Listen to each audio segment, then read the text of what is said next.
movie review. This is The Entertainer, released in 1960. It was directed by Tony Wilson. Screenwriters for the movie were John Osborne and Nigel Neal. The cinematography was by Oswald Morris and the editor Alan Osbigton. Music by John Addison. So to the cast, and a very impressive English cast it was. In the lead role of Archie Rice was Laurence Olivier. His wife, his second wife, Phoebe Rice, was played by Brenda Banzi. His daughter Jean, played by Joan Plowright. And just a word on her, at the time of this movie, Plowright and Olivier were husband and wife in real life. Billy Rice, Archie's father, is played by Roger Livesey, and the two sons, Frank, played by Alan Bates, possibly his first role of significance that led to a great career in acting.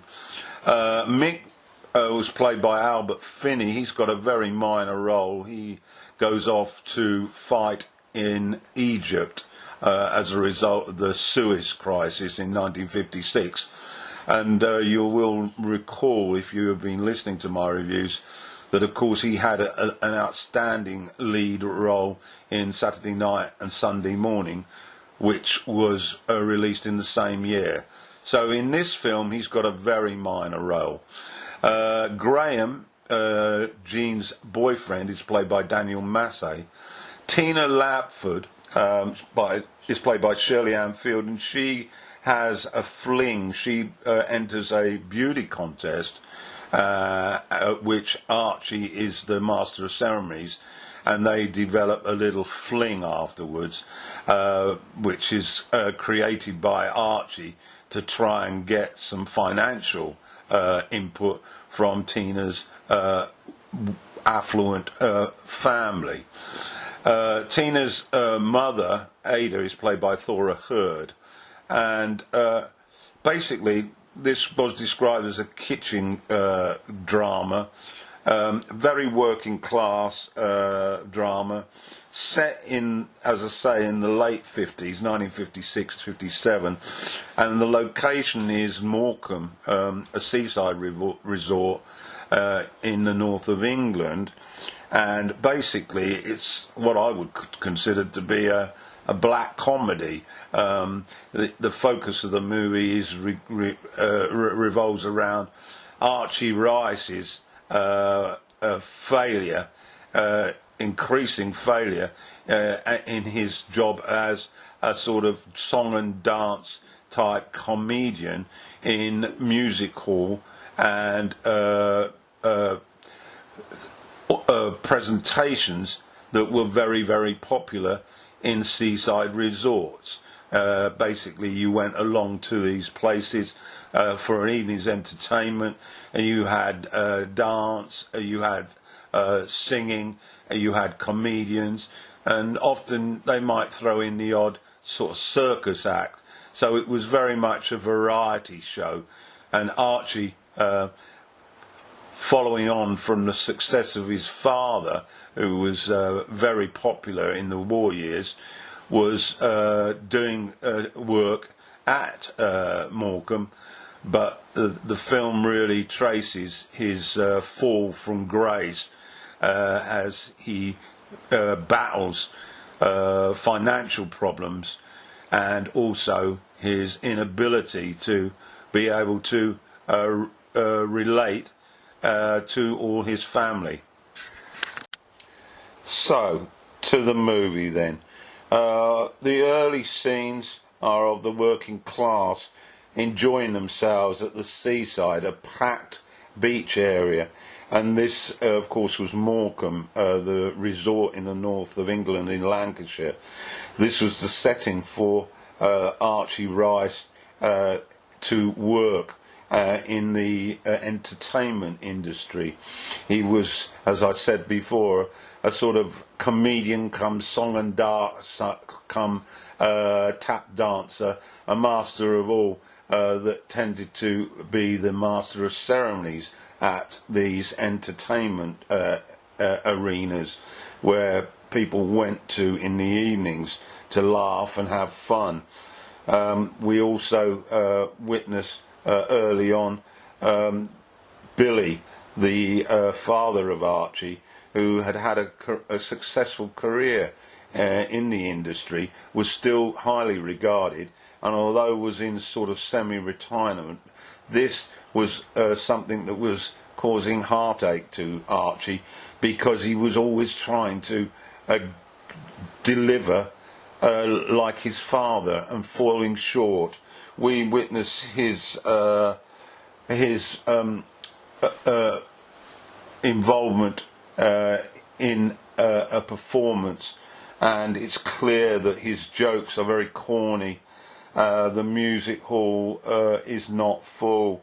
The tap dancing and the sing-song lacks sort of real zip, and the response from the audience is quite poor. And the situation in the dressing room where Archie is taking off his makeup and he goes and heads for the bottle as a means to escape from the fact that his act is just not attractive anymore. And then we switch to the family situation. Archie's family is really in serious trouble. Jean has come back from London, where she's a teacher, to try and repair the obvious damage. Archie's relationship with his second wife, Phoebe, is dire. She is an alcoholic and resorts to drinking repetitively. Frank, played by Bates, is the calming influence. He's the only one who's really got his feet firmly on the ground. Mick, played by Finney, of course, has joined up, and he goes off early on to in the film to Suez to try and help the British Army in this political squabble that happened in Egypt in 1956. And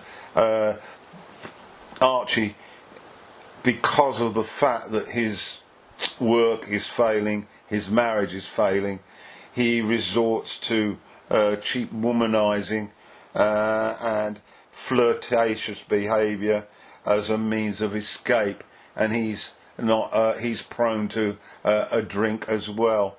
The performances by Olivier is absolutely brilliant. Of course, this was a complete diversion from his usual work in epics and on the stage, being involved in Shakespeare on the stage. But you can clearly see the magician at work.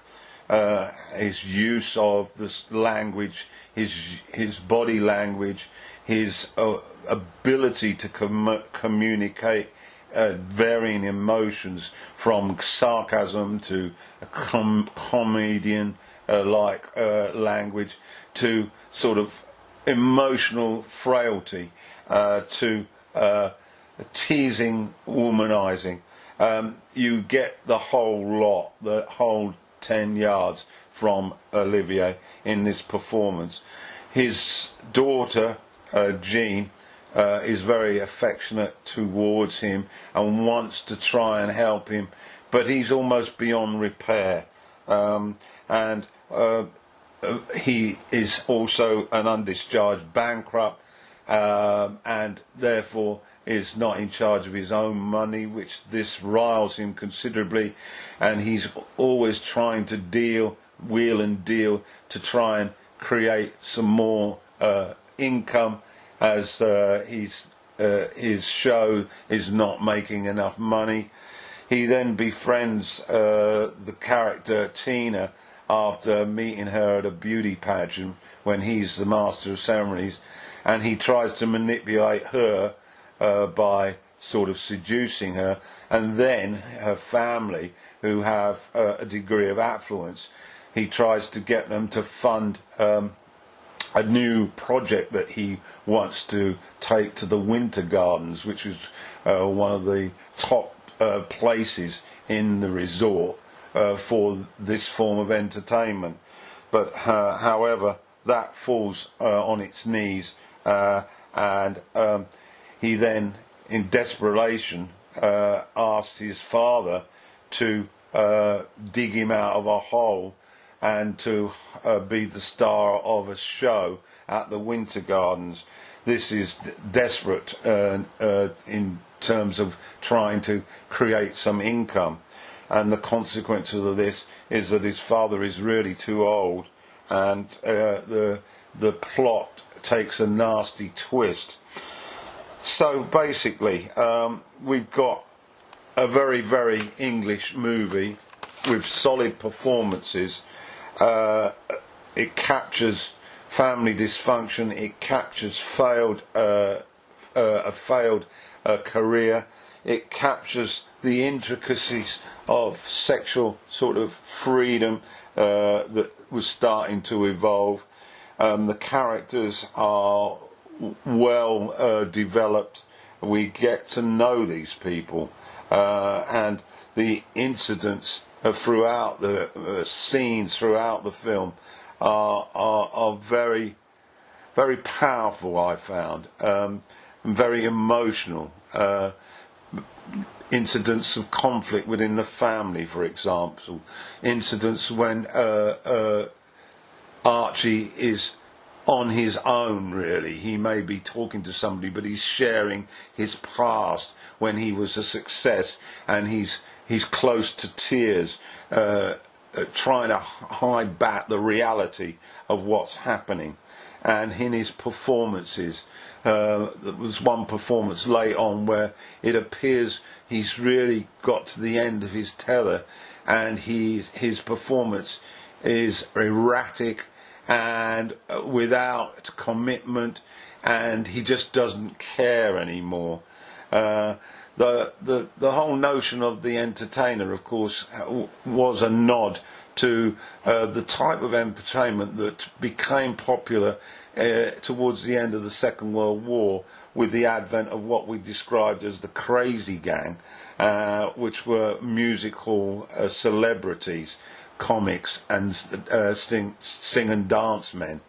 So the historical focus of the movie I found quite significant, and I was able to identify with this late 50s type of drama, particularly hearing my father and my mother talk affectionately about the music hall.